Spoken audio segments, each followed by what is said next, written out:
Hi, welcome to the Meta Behind Relationships. I'm your host, Gaylon McDowell, and today I have an interesting subject. The title of today's episode is, Are you happy? Just that simple question. Are you happy?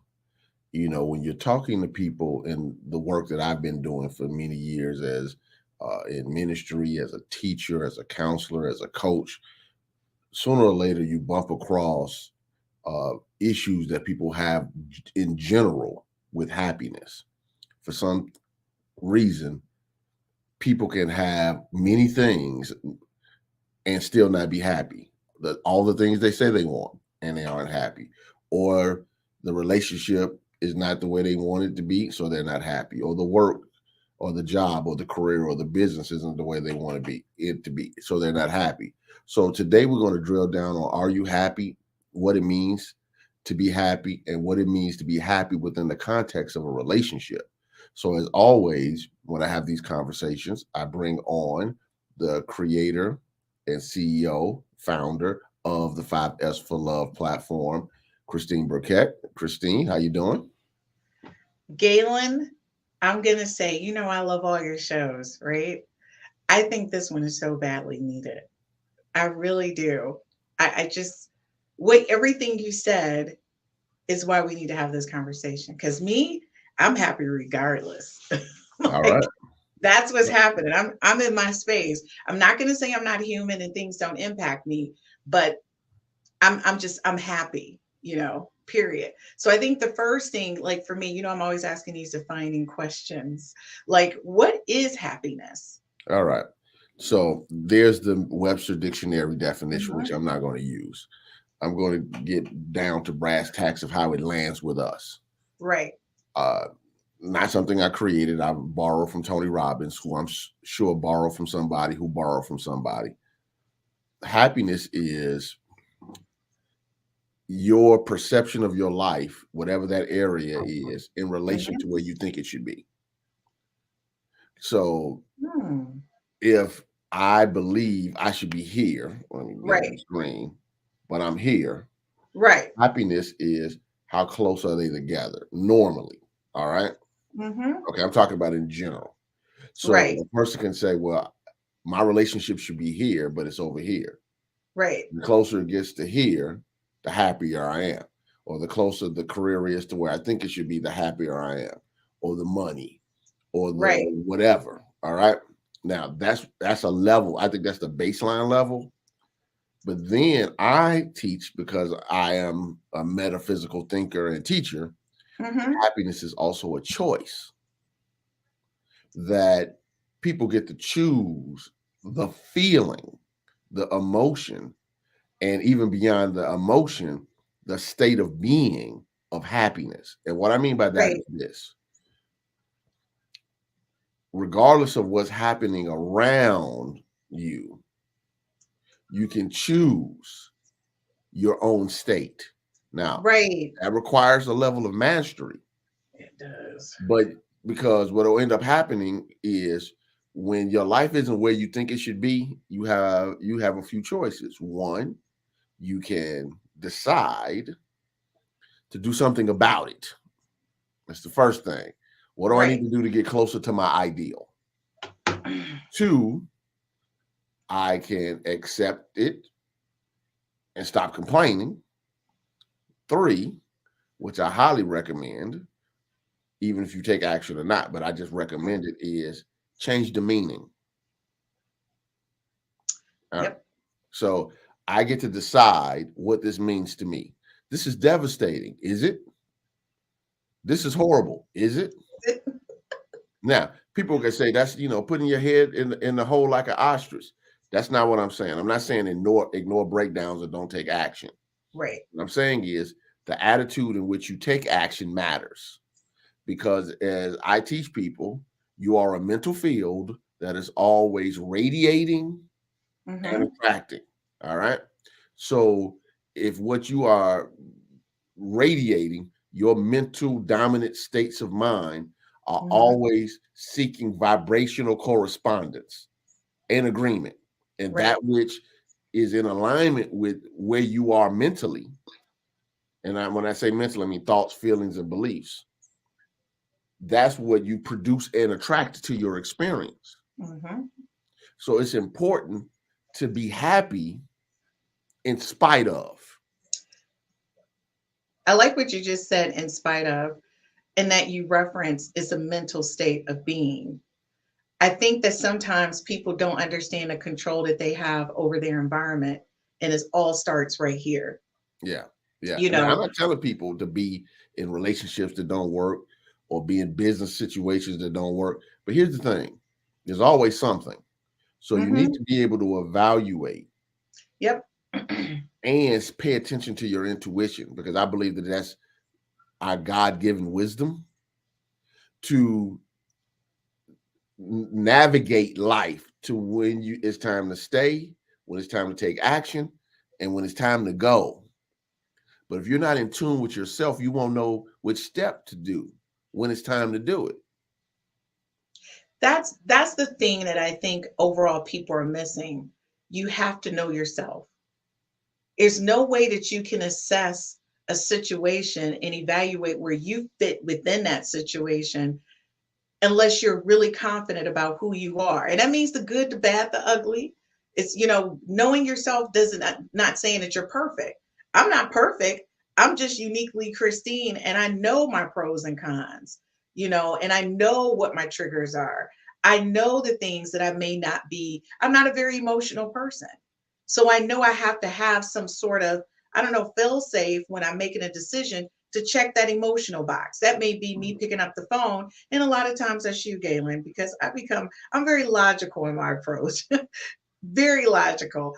But a lot of times when you make decisions, it's not a logical approach. It's a human element involved. So I would say, folks, I'm not Galen, but I'm going to tell you one of the things that I did. I spent a lot of time with Christine so that I knew where my issues were. I'm not going to say issues, where those things were that I wasn't 100% in, because nobody's perfect, right? Nobody is. But you have to know yourself before you start qualifying what's happiness. Because what happens is you watch social media and then equate something that happens in social media with happiness and say, well, that's what happy looks like. Because I'm not sure what happy looks like for me. Right. Right. And so you got to define what that is. Even when if I have no money, if I lived on the street, I would still have to find a space of happy to be in. Because, folks, to me, I don't know, Galen, happiness goes with determination. I feel like happy and determination. Well, I think it depends on the individual. So I think Okay. that folks need to be clear about what that means to them. Okay. Again, what is happiness? I think in general, people would feel as though it is a sense of joy, a positive attitude, a positive or constructive outlook on on life or yourself. So Mm-hmm. it's ways in which you can define it more concretely. Mm-hmm. But when you start dealing with life in real time, most of the time when people are not happy is because life isn't showing up the way they think it should. And that's the imagery that you've created. May it be real or false, but it's your reality. And that's the thing. You got to know where you're at, because when I look at my life at a glance, from where I started to where I'm at now, there have been some moments that probably would have broken most people, like sent them the opposite way. But for me, I was focused on one thing, which is I had to identify what my purpose was. And within that purpose was my happy, not the things that were going on around me, because I knew that I had to have a clear path. And that's the thing. I don't think happiness is just it's just a state of mind. It's built on experiences that becomes that infrastructure, right? So what if a person is not, the question I guess you have to then start asking, are you happy with yourself? Right? Yeah, And then, yeah. and then how do you create that infrastructure of your own happiness? Well, I think you have to build it step by step. Now, there are many different approaches. I don't think there's one approach, but let's just talk about it from the standpoint of Okay. how I teach people, because that's what we're here to do. Mm-hmm. So, one of the things that I believe in is building blocks. When a person doesn't have the self-esteem, the self-love, the self-image, first of all, you have to have some introspective questions. Okay, Mm-hmm. to ask yourself, why is this showing up the way it's showing up? But I don't like to be in a space to where I'm drilling down too hard on that early. What I Okay. also want to do at the same time is, what can we do to build people up? Okay, whether it's prayer, meditation. I'm a big believer in affirmative prayer. Declare as what you desire as a now state of being. I am this, I Mm-hmm. am that, et cetera, because that is invoking, as you do it, the repetition that will change uh, the way you view yourself in life. We Mm-hmm. know just from, let's take the metaphysics out of it and just deal with brain science, which I know, Okay. some of your background in science Yep. is that the brain is is creates new pathways Yep. based upon repetition, Mm-hmm. and then repetition reinforces it. Yes. So the more you state a position, the more you do a thing, the more you say a thing, you're Yep. making it stronger in your brain. Mm-hmm. The more you don't, you actually weaken the connection. All right. Yep. So some people have these habits. If we just stay with brain science and not get into consciousness is beyond the brain and all that, which is what I believe. That's a different conversation for another day. If it's a whole science behind that, It y'all. is. Okay, it's a whole science around this brain create Mm-hmm. consciousness, or consciousness create brain. It's the whole thing. I'm a ladder. Anyway, the in the brain pathways, if you're consistently reinforcing something, Mm-hmm. create eventually it becomes the new habit, the new way of thinking, the new way of believing. And so what I seek to do is to help people shift their paradigm from an old paradigm to a new Mm-hmm. paradigm by giving, first of all, clearly explaining the options. Okay, when you show up in fear and frustration, anxiety and doubt, this is how you experience that. Mm-hmm. And these are the consequences. In other words, what are the effects of that? When you show up in love, faith, peace, wholeness, abundance, and just a more constructive outlook on life, this is Mm-hmm. how it shows up. This is Right. how you experience that way of being. These are the consequences of it. And then you help people get to the place to where they start choosing the Mm-hmm. positive alternative more. Okay, because the other way is just conditioned. So they have to. Mm-hmm. So initially, you have to just consistently and consciously choose it over and over again. It's like driving a car. When you first learn how to drive a car, it's very mechanical. Brake, Yep. accelerator, changing gears, mirrors, and now you just get in and go. People want that experience with life when they haven't conditioned themselves for it. That's a great analogy. That's what I Oh do. my God, that's a great analogy. That's what I do, Christine. I'm just like, that is a great analogy. You're so right. People do feel that way. Yeah. They feel So like I should just get in and this should just be happening. yeah, because I have the education, or I'm Mm-hmm. pretty, or I'm handsome, or I'm popular, or I have the education, experience, the money, whatever, and they Right. automatically think that a certain way of being Right. automatically kicks in, but it doesn't kick in until it's your subconscious way of being. If not, you have to make conscious choices consistently. Okay, folks, we'll be right back. We're going to go dig deep in that. Are you happy with yourself? I think a lot of us are walking around with this false concept of what happiness is, and we're using social media and everybody else's lives to play out our lives because we do this comparison thing. And if we feel like we don't level up to what we see or believe happiness is, we begin to level down. So we're going to dig deep and find out how can we first be happy with ourselves before we start looking at engaging with our partner. We'll be right back after this quick commercial break. My name is Christine Burkett, the inventor of the 5 F's to Love. This is a compatibility app. It's an app that gives you an opportunity to rate words that start with the letter F in chronological order of importance to you, to help you find your one true love, your soulmate, and the person you're going to spend the rest of your life with. So after you've taken the time to rate your F's in chronological order, you send a link to the person, I don't know, you just met, or the person you've been dating for quite some time. Or maybe it's the person you've been married to for 30 to 40 to 50 years.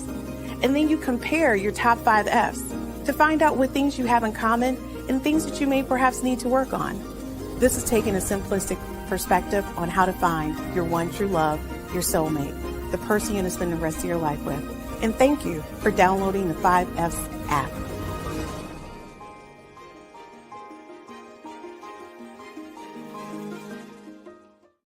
Hey guys, welcome back. You already know it's Wednesday, and it's the meta behind relationships with Gaylon McDowell.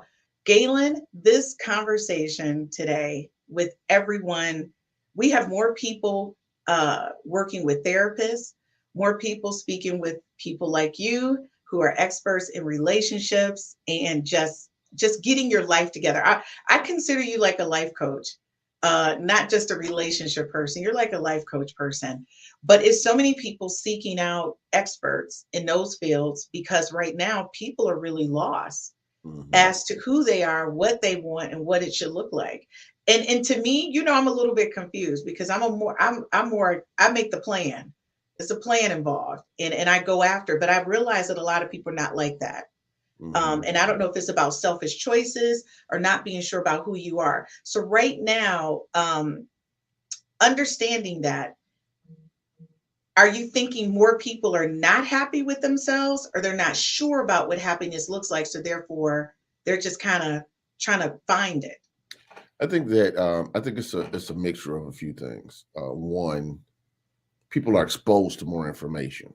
Okay. All right, so social media, internet, TV, Mhm. 8 million channels. Internet is 8 billion. Right. Facebook's, Instagram, Twitter, Snapchat, TikTok. You can go That's a on. lot. Social media is a lot. Oh my Social goodness. media by itself, the Yeah. news, 24/7 news, Mhm. multiple channels. So it's more times to not just work with yourself internally, and it's Right. more opportunities for something somewhere else to upset a person. Then Mhm. there's in the collective consciousness of humanity. Okay. I'm a big believer that in ancient, in not ancient, in old school metaphysics, new thought metaphysics, they use the term race consciousness, and people don't really Mhm. understand what that means, but it means all of humanity's past thinking. In other words, humanity as a whole has a collective consciousness that, if you're not careful, impresses upon you even when you don't realize. Mhm. Then there's culture, which is a part of the collective. There's tradition, there's upbringing, there's the things you were exposed to as you were raised. All of Mhm. these things are part of dealing with unhappiness and unhappiness, because happiness can also be viewed as a sense of confidence or satisfaction. It can be Yes. viewed as contentment. I'm happy, I'm content. Right. Happiness can be viewed as pleasure.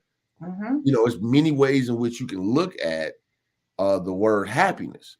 So I think what ends up happening is happening. I just realized that was kind of happening is people are are lost in the maze of judgments. Hmm.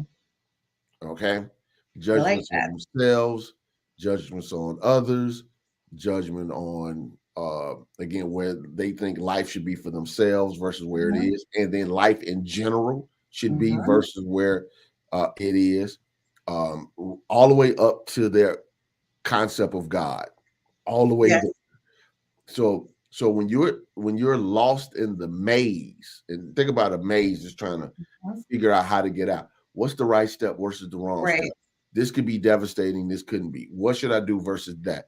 And because people are not necessarily learning in school, often not Mhm. learning at home, and many times not even learning in their religious beliefs how to tune in to an inner spiritual wisdom. They're not intimate Mhm. with themselves With uh, themselves. at a spiritual, mental, and emotional level. So when you don't know you more authentically, I'm not talking about just habits and ways, knowing yourself more Yourself. authentically, then it's Mhm. very difficult to be able to uh, deal with life without realizing that really what people are dealing with when it comes to their unhappiness is just a maze of judgment. And to be honest, I just made that up just right now. I It love makes it. any sense to say maze of judgments Yes.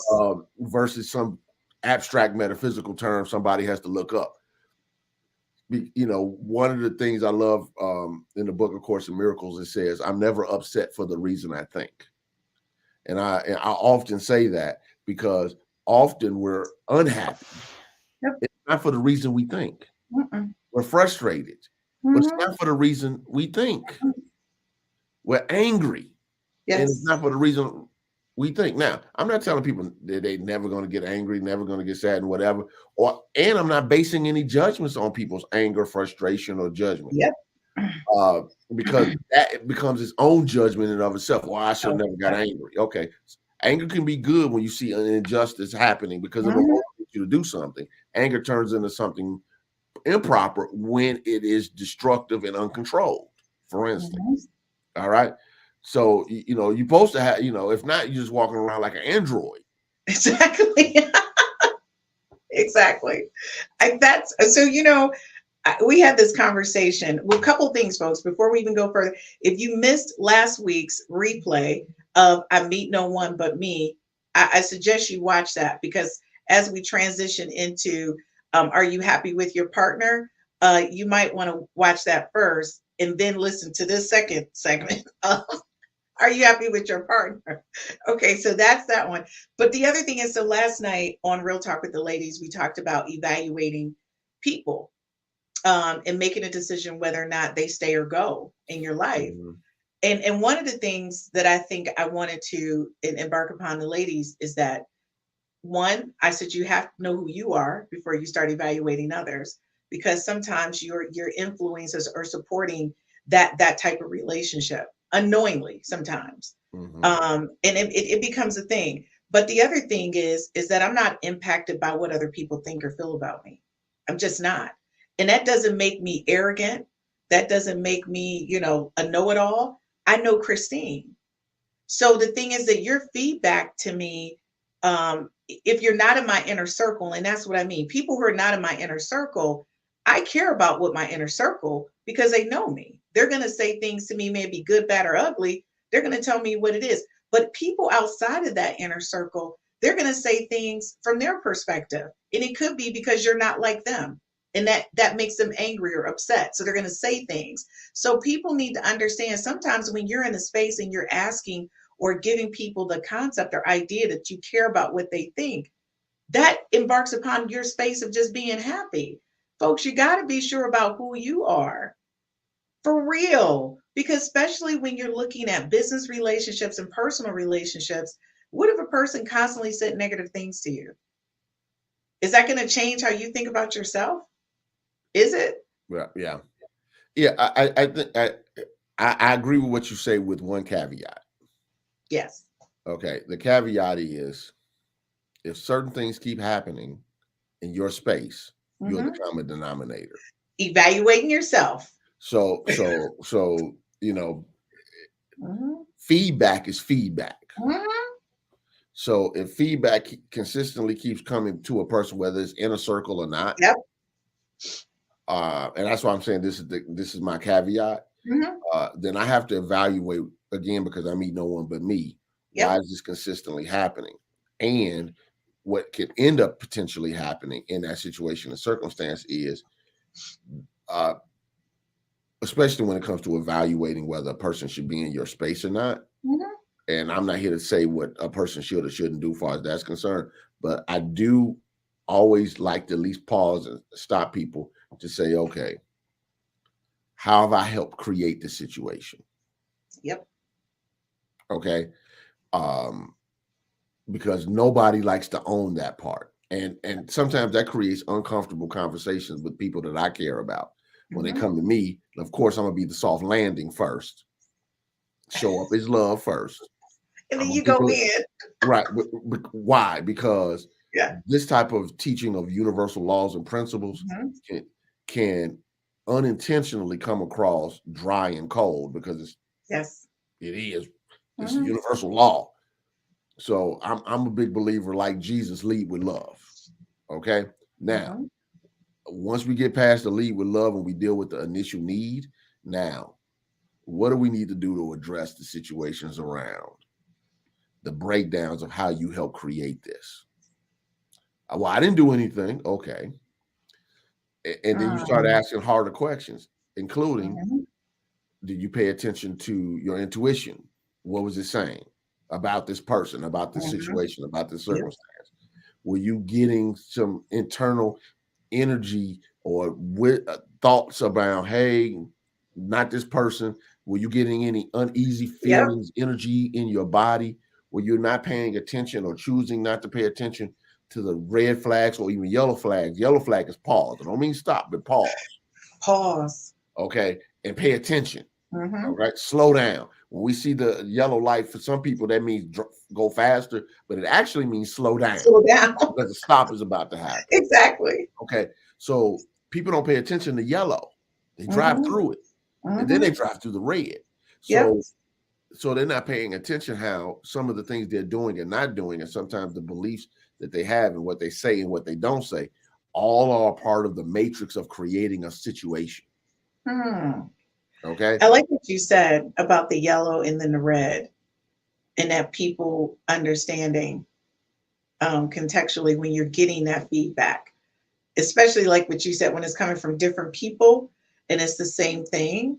So you do need to pay attention to that, because at that point, I mean, what do you suggest people do if they're hearing, basically you're an a-hole, right?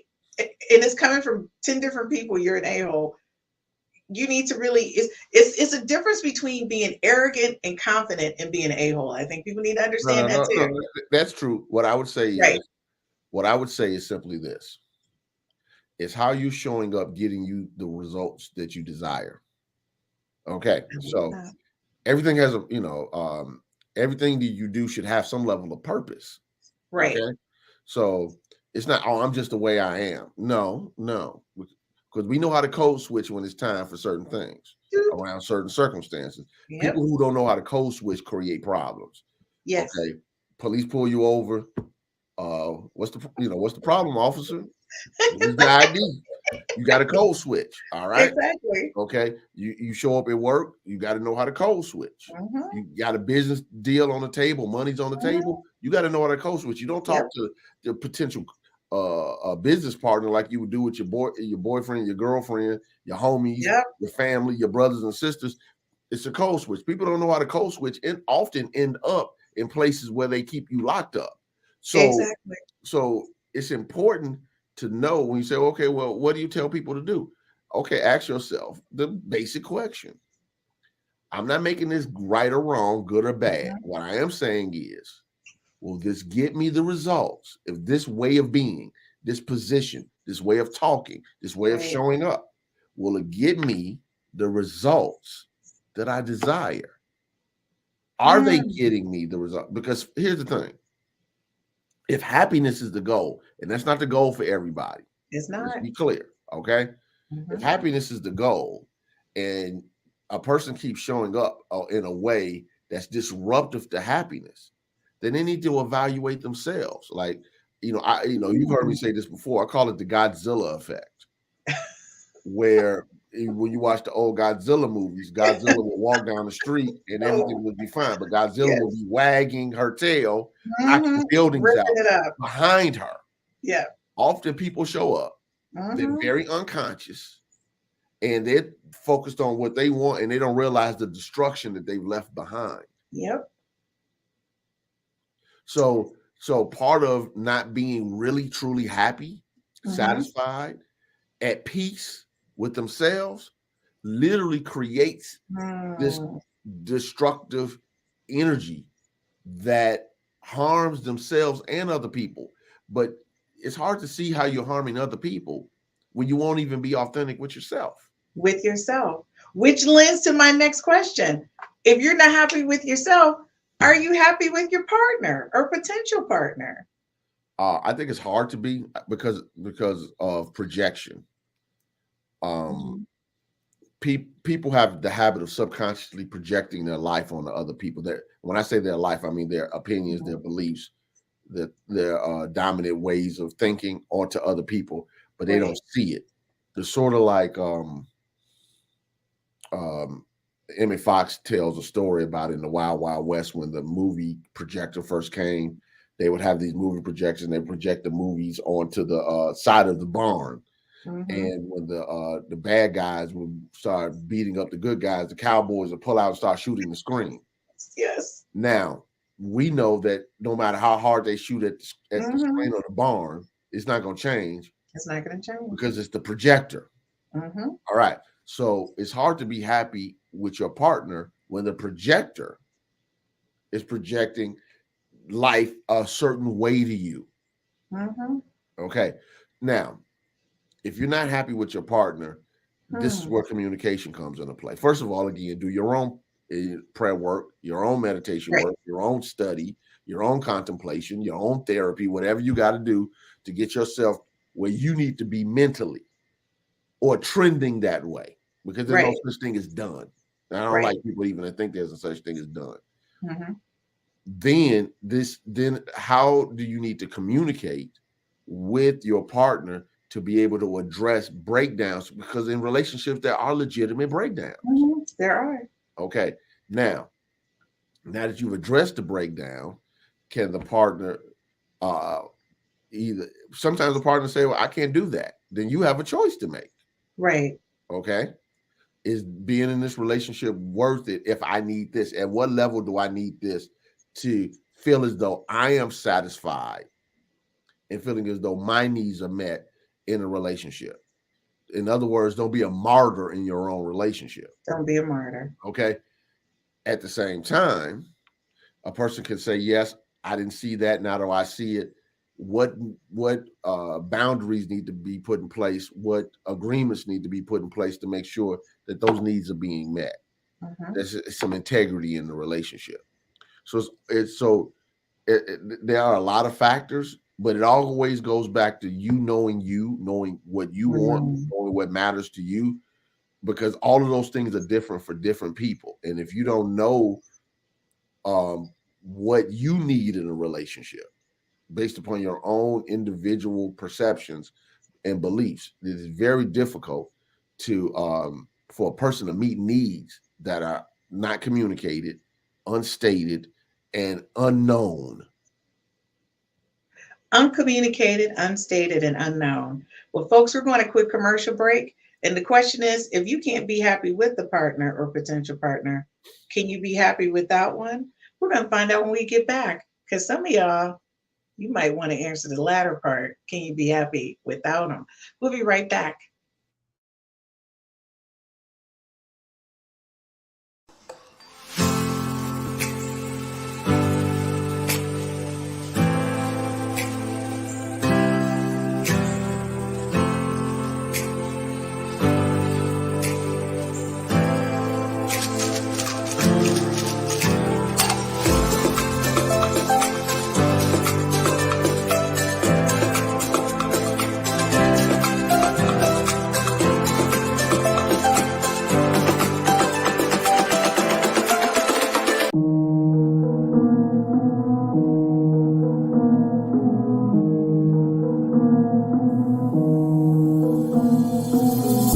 it? What's up with it? Do it cause I love it and I stuck with it.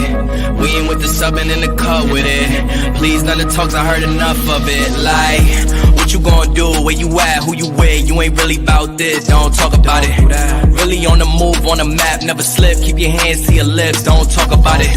Real eyes, real lies all the time. Stand on it, if we said it, we don't walk around it. Loose lips, ain't shifts, red cup, blue strips, new phone, who this? No, we don't allow it.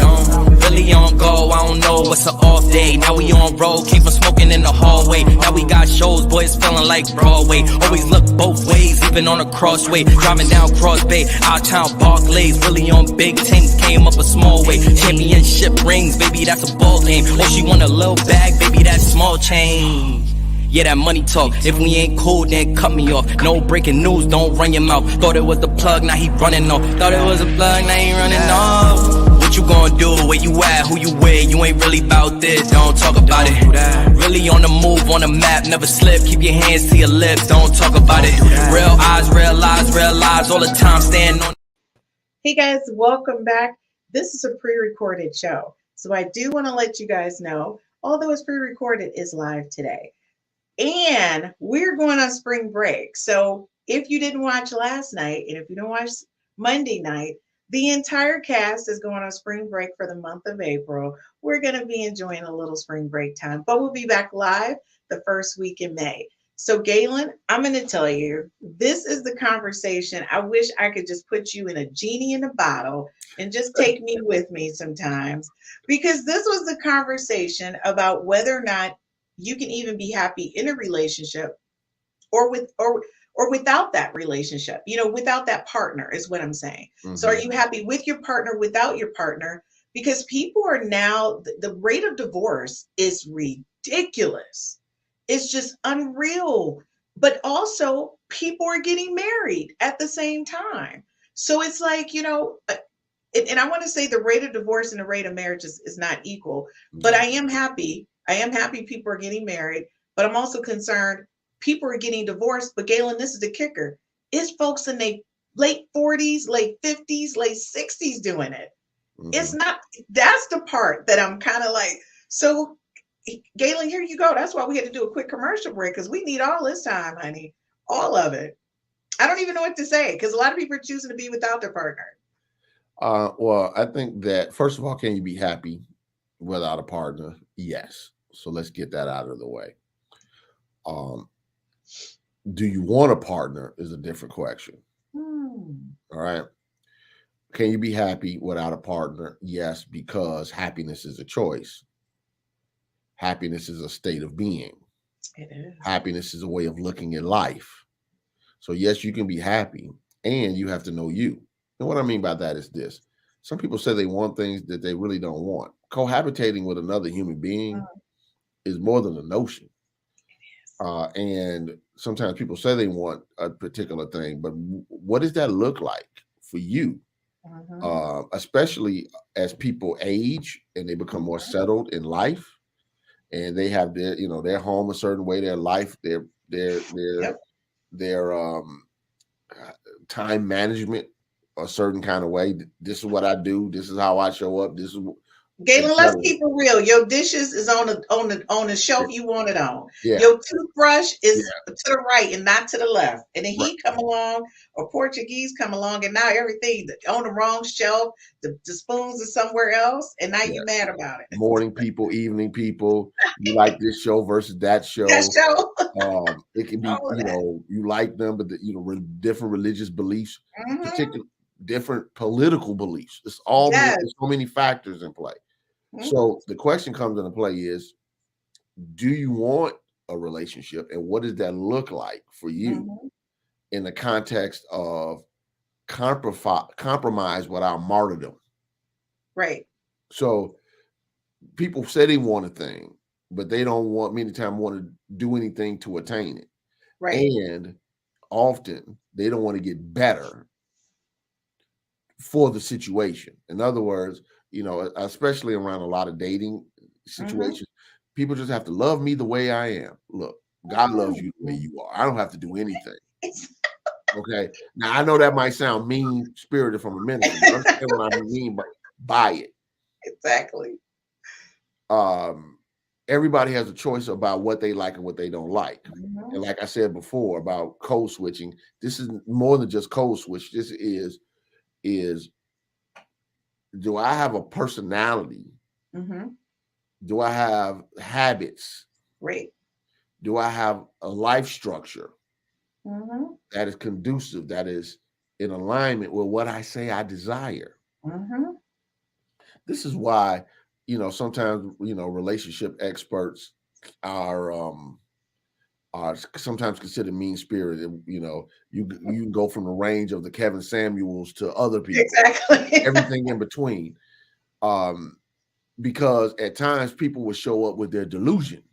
Yes. And then they want, like Matt talks about on Mondays when, he's, on not Mondays, on Thursdays, Yep. because he's a dating coach. He's a matchmaker.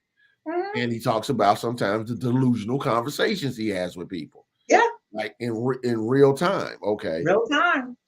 And here's the thing. I never forget one of my spiritual mothers. This isn't about relationships, but it relates about being with a partner or not being with a partner. One of my spiritual mothers was a minister in Miami. Her name was Mary Tompkin, Reverend Dr. Mary Tompkin. She was a genius of a woman. Passed away in 2013. Genius of a woman. And one day we were at walking in the bookstore at the church in Chicago, and we're just talking about biblical scholarship, who she liked, who she didn't like, because her study was biblical study. So she was a scholar, but she chose to be a preacher. And to make a long story short, she was telling me about scholarship and how it works. And this is one of the things she said. If you're a scholar, you have to be willing to put your ideas into the public sphere of scholars for critique. For critique. All right. She's like, no matter what the field is, when you start dealing at the doctor level of things, Right. whether it's medical doctor or biblical doctor or educational doctor, Right. this is your hypothesis. This is your Right. belief. Let me put it in the field. Right. And you can't get upset when the field that Right. you're in potentially critiques your work. Right. All right. Now, you've been through that with your science background, I'm sure. Mhm. That's a part of the process. It is. Now, when people get into the dating game, there is a high possibility, high probability that critique will come along with that process.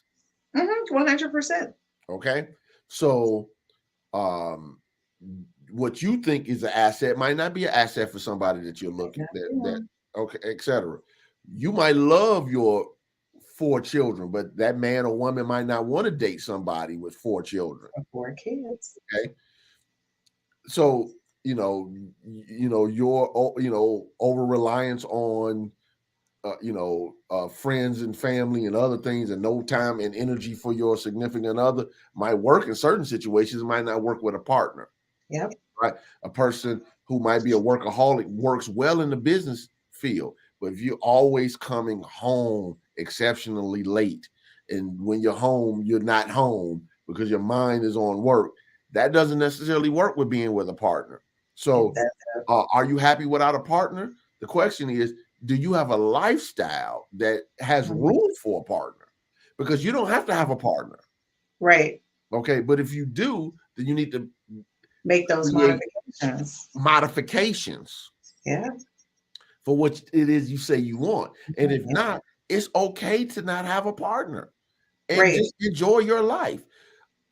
Because there's variable levels of what it means to have a partner. A partner means a person you choose to be in a relationship with. But there are people who get needs met without a partner. There's some people who don't care about needs being met. Right. There's so many levels and variables of it. All I say is simply this: you can be happy without a partner, because first of all, you got to be happy with yourself before you do anything else, before you engage with a partner. But my question would be, one, are you willing to go into the game and recognize everybody has these critiques about hair and height and weight and this, that, and other, without recognizing that you like what you like too. And that's okay.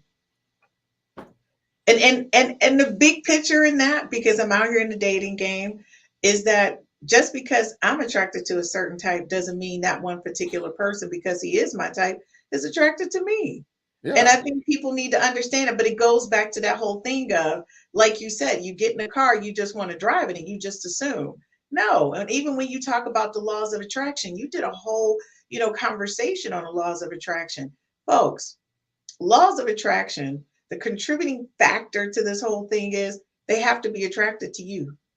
Like if they're not attracted to you, the law is the law, but you're not going to attract them. So folks, this dating game does put you under a lot of scrutiny.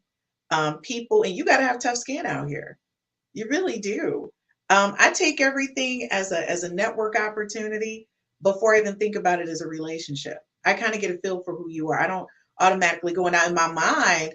I'm thinking this guy's hot like fire. He addresses the visual need.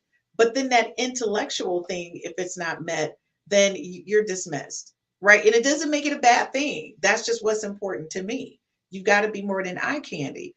But at the same time, he may be looking at me going, she a little heavier than what I like. I like him a little slimmer, So then I meet the initial visual, but when he zooms in, he might be like, she a little chunky. I can't really do with the chunky. So I'm out. So folks, you got to understand where you're at, but don't base that conversation on your happiness. Yeah. You so can't. I think there's a difference, Christine, between your own self-confidence and your own self-image versus recognizing that when you walk into any environment that allows the market to set the value, and please understand, I like that. We're talking about relationships, yes. And I don't want people thinking that people set your authentic spiritual value. That's not what I mean. That's not what you're saying. That's not what I'm saying. When I say the marketplace sets the value, all right, then that means that you think you're all that in a bag of grits. As a guy, you walk in the room, and then Michael B. Jordan walks in the room, and all these women know who Michael B. Jordan is, and they know what he looks like when the shirt comes off. Ooh, honey. There's a different conversation. But it's the same thing when a Beyonce walks in the room. Exactly. Okay. The Halle Berrys of the world, etc. Now, but that's not everybody's standard of beauty. That's not everybody's standard of what they want. People like different things. My point is that when you step into the marketplace game of dating, all right, then I read somewhere, and it was blew my mind that the majority of men that are on, this was a man study, not a women's study, so I don't have the women's statistics. Okay. On Tinder, the dating app, where people would swipe left, swipe right. I don't know what, I don't know if it's swipe left or whatever. They swipe that, for instance, if there's 100 guys, most of the women are choosing less than 10% of the guys that they see on the show. Oh yeah. Okay. So that means that the marketplace, so let's just say it's 100 guys, and 10 guys are the ones that the women really want. Yes. That means that's the ratio of other guys, like say for instance, and it's 100 women, but the guys like 90% of the women. Yes. See how that can be an imbalance, because all of the women are trying to get a few guys. The 10%, that 90 is trying to zoom in on that 10. That 90 is trying to get the 10.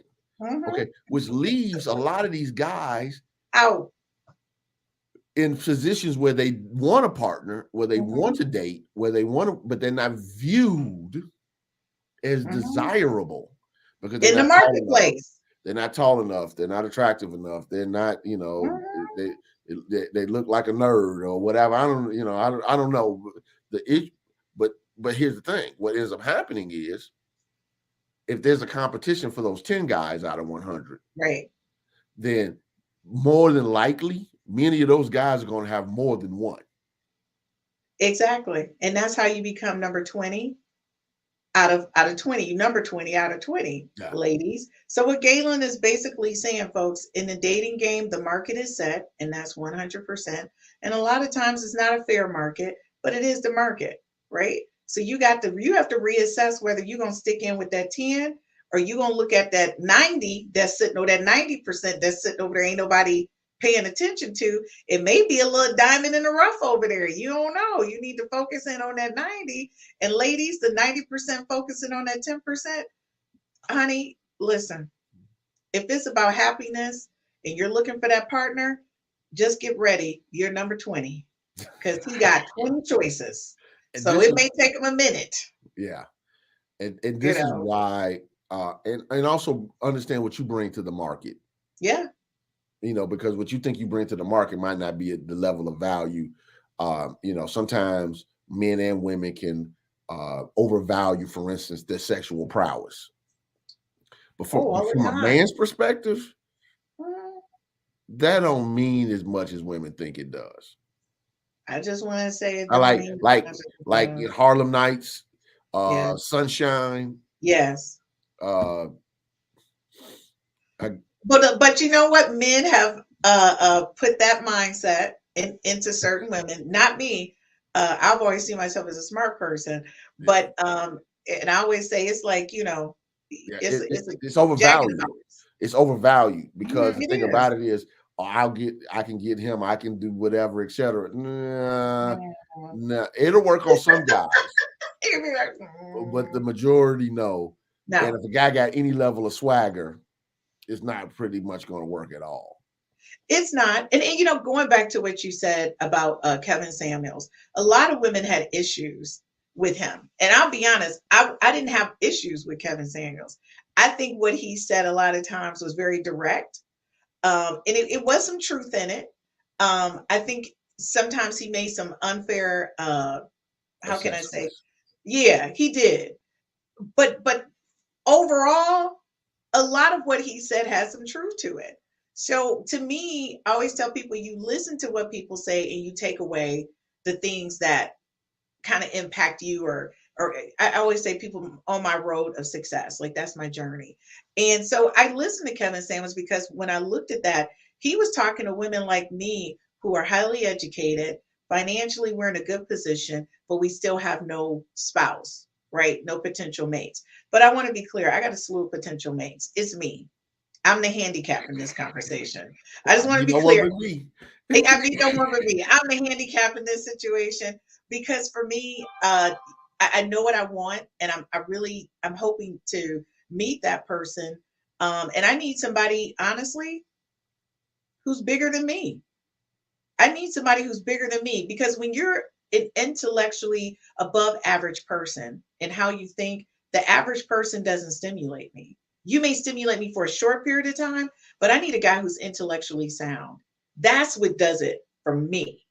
So you got to know your thing. It's not just a body. Now, if it comes in a nice Brooks Brothers, I'm going to take it. You know, if I get a Brooks Brothers and the intellect, oh, hey, you know, I might go to a cooking class, Gaylon. You might look up and I might be Chef Christine because I would be motivated. Huh? Like, you know, if that happens, it'll remind me one time of one of my uncles, who's a notorious playboy. He got engaged, and I literally said this, and I regret it, but I actually said it because I said it in front of the lady. He's like, nephew, let me show you. I'm engaged. And he showed me I thought it was his girlfriend or, you know, one of many. And he showed me the ring on her hand. And I said, oh, Lord, Jesus is real. So if you go to a cooking class, I'm going to say, oh, Lord, Jesus is real. Oh, my God. Now, of course, he was married to the lady, but, you know, I was embarrassed that I said that in front of her because it was so shocking to me that he was even considering getting married, because he's one of the people that doesn't believe he has to have a partner to be happy. He does his life. And when you do have those moments, and folks, trust me, if I do end up telling Gaylon I'm in cooking school, he's gonna be like, "Oh, Jesus is real," because that's one of my things I'm not really great at, but I think for the right person, you're willing to do whatever it is, especially when it's minor. That's not a major thing, that's a minor. But folks, when you look at your happiness, and I'm getting ready to go because Gaylon got to close out his show, and Gaylon, when he closes, I'm over here taking notes. The only thing I can say to you is I walk in joy every day. I walk in joy because I know who I am. I know my faith. I practice my faith every day. And it's not always pretty. I'm not going to say, it's always pretty, but I will tell you this. At the end of the day, I'm happy. At the end of the day, at the middle of the day, at the beginning of the day, I'm happy. A lot of stuff happens, but I manage it accordingly. And I allow minimal impact to me. And I always tell people there's always 3 levels to a conversation, and there's 3 levels to Christine. Nobody gets to the inner core. You got to learn how to protect your inner core of who you are, because that's your being, that's your light. Everything else outside of that, yeah, my outer core gets bruised up. I got some dents, right? And I have to rub those dents out. That's called being human. That's my life. And the thing is, you got to work with it. But the best thing you can do is tune in every Wednesday. Listen to him. This guy is the guru of metaphysics and relationships. Listen to this guy, because believe it or not, I watch him. When I'm not sure about things, I rewatch it. And you're probably saying, but you're on them. It doesn't make a difference. Regardless whether I'm on them or not, I watch them, because it's important that you kind of focus on who you are. Folks, we got to reduce the number of people getting divorced. We got to start looking at who we are and how we can fix it. Now, if it's not fixable, don't fix it. And we got to start looking at, before you jump in these relationships, are you ready? Don't be his uncle, okay? Don't be his uncle. And trust and believe, every relationship doesn't look the same. One of the things, Gaylon, before we go, women always remark on me and how I say I'm okay if I'm with someone who travels all the time. And they go, well, how can you do that? Don't you want to go home every day to that person? I'm a different kind of person. And for all you know, there's another person out there that's uniquely like me, who's a man who's like, I'm looking for a woman who's okay, because maybe he was married to somebody and she couldn't handle it. I'm okay with not seeing my husband every day. I'm okay with him being on the road. It doesn't mean that I don't love him and I don't want to be in that type of relationship. That's the type of relationship that works for me. And that's okay. Yeah. I know someone who they actually, the husband and wife, live on different coasts, not just different cities, work situations. He travels a lot. His job, in all over the United States and overseas. So it didn't, so he has a central hub where he lives. They connect, they do whatever, and it works for them. God be the glory. For me, that wouldn't work. Right. So you got to know but you do. But if people have that, I like to fly solo energy. Some people really don't want a partner as much as they want. What's the word I want to use? It's sort of like Comcast. They just want on demand. Say it again. They just want on demand. Okay, so when I need the feeling of connection, when I need emotional support, when I need the bedroom action or whatever, on demand. But they don't want the whole thing that goes along with being with a person and adjusting their life around them and creating something new from 2 different situations in lives. So it does make a difference. It does make a difference. Well, guys, this is where I leave, so Gaylon can give us the magic. Gaylon, thank you so much for this amazing show, and I really appreciate you helping us walk through the major conversation. Folks, what we will do is I will kind of grab Gaylon and get him to give me some input on relationship and decisions and whether or not it's love or fear. That's a bigger conversation. So Gaylon, I just want to let you know, I just want to have a whole podcast on that, if that's okay with you. Fine. Okay, I love that. So folks, next Wednesday, we're going to talk about relationships and the decisions based on love or fear, because to me, that's a big conversation a lot of times, and I don't want us to skip over it. So next week, make sure you tune in, because number one, I'm going to be watching that like a couple times. I need to make sure I'm going in the right path. All right, Gaylon, as always, Thank you so much for being a part of the 5S to Love Podcast Network. You guys have a great week. All right. So as we wrap up this conversation around happiness, the first thing that I wanted to just say is you deserve to be happy.